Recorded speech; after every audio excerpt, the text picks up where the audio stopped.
Hi YouTube family, माझ्या चॅनलमध्ये तुमचं स्वागत आहे. कमी वेळात ब्लाऊज कसा शिवायचा, तो पण अस्तरचा, जास्त वेळ वाया न घालता पटकन एकदम. आज व्हिडिओ त्याच्यासाठीच आहे. तर हे बघा, हा कटोरी आहे आणि कटोरीला अस्तर जोडताना काय करायचं माहिती आहे का? जो कटोरी आपण घेतो, कुठलाही पार्ट असो, कटोरी असो, शोल्डरचा भाग असो, पाठीचा भाग असो, तर हे बघा एकदम 5 नंबर टिप करायची, ढिल्ली टिप करायची. आणि हे बघा अशा पद्धतीने, हे बघा एकदम लवकरात लवकर ब्लाऊज शिवून होतं, जास्त वेळ न घालता. आणि कापडावर नेहमी असा हात द्यायचा, म्हणजे कापडाला घडी पडत नाही. हे बघा एकदम सोपी पद्धत, लवकर म्हणजे लवकरच ब्लाऊज शिवून होतं. कारण मी पण तसं पहिल्यांदा मी अवघडात जायचे, आता एकदम लवकर ब्लाऊज शिवून होतं. आणि ह्या ठिकाणी पण टीप मारायची गरज नाही. जी गोलाई असती ना, ही मी तुम्हाला दमाने दाखवते, गोलाई, याला टीप मारायची गरज नसती, साईडने टीप मारायची. हे बघा, हे असं एक्स्ट्रा राहिलेला कपडा कट करून घ्यायचा. आणि आता शोल्डरचा भाग, हा सुद्धा भाग असतो ना, तर याला पण काय करायचं, हे बघा, हा जो भाग असतो ना आपला, त्यालासुद्धा हे बघा अशी टीप मारून घ्यायची.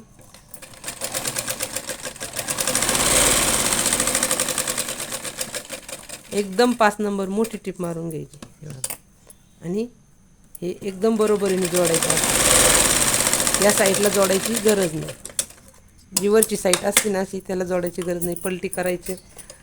हे बघा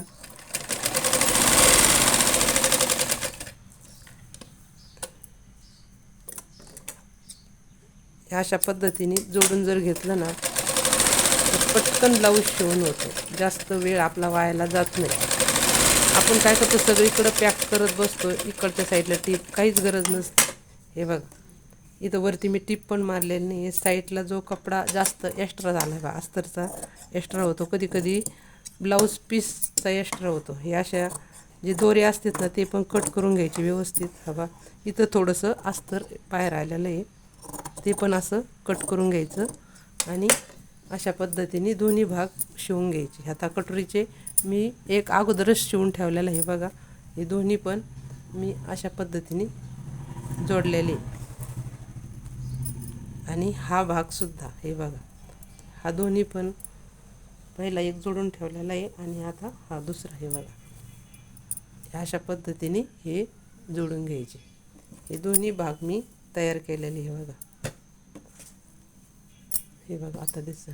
आणि आता पाठीचा भागसुद्धा खूप महत्त्वाचा आहे. आधी अशी पाठीच्या भागाला मार्किंग करून घ्यायची बरोबरची, म्हणजे ही सुईची बाजू आणि उरफाटी बाजू, म्हणजे जास्त वेळ आपला वायाला जात नाही शोधण्यात. हे असे दोन्ही टोकं धरायचे. हे बघा, हा एक टोक, हा एक टोक, हा एक टोक धरायचा, आणि हा एक टोक धरायचा. आणि अशी, हे बघा, एकदम बाहेरून टिप्स दिसणार सुद्धा नाही, एकदम लवकर शिवून होतो.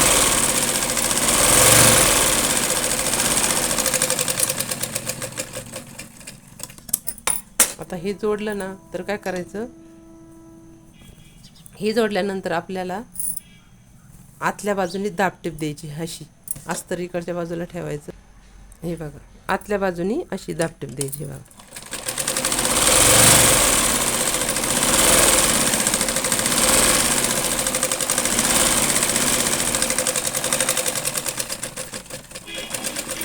ही दाबटीप दिली का, काय करायचं, इथं वरती टीप मारायची नाही. कुणाची सवय काय असते बघा, इथं वरती टीप मारतात, अशी इथं वरती टीप दिसणार नाही.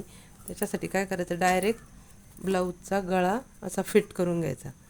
हे गळ्याला गळा जोडून घ्यायचा. हे बघा, हे जो गळ्याचा भाग असतो ना असा, हे बघा असा लगेच गळ्याला गळा जोडून घ्यायचा, म्हणजे जास्त वेळ वायाला जात नाही आपल्याला, आणि लवकर ब्लाऊज शिवून होतो.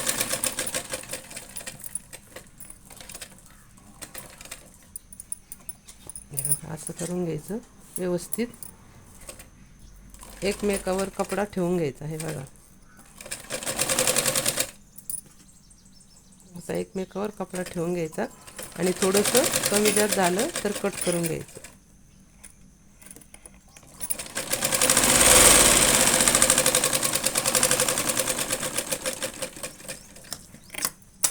हे बघा किती पटकन शिवून झाला. आणि हे जे उरलेला एक्स्ट्रा कपडा असतो ना तो कट करून घ्यायचा. तर हे बघा पाठीमागून टिपसुद्धा दिसत नाही. बघा बॉक्स टिप येते जवळून बघा कॅमेरा एकदम पाठीमागून, म्हणजे तुम्हाला आतमधून पण दिसणार नाही आणि बाहेरून पण दिसणार नाही. आत फक्त ती दाब टिप दिलेली दिसती, पण बाहेरून तर काहीच दिसत नाही. एकदम प्लेन, हात शिलाई नाही, टिप नाही. अशा पद्धतीने जर ब्लाऊज तुम्ही शिवला ना तर तो पटकन शिवून पण होतो आणि ब्लाऊज छान पण दिसतो. जर का व्हिडिओ तुम्हाला आवडला असेल तर सबस्क्राईब, लाईक करा आणि शेअर पण करा. तुमच्या सपोर्टची खूप गरज आहे मला. बाय.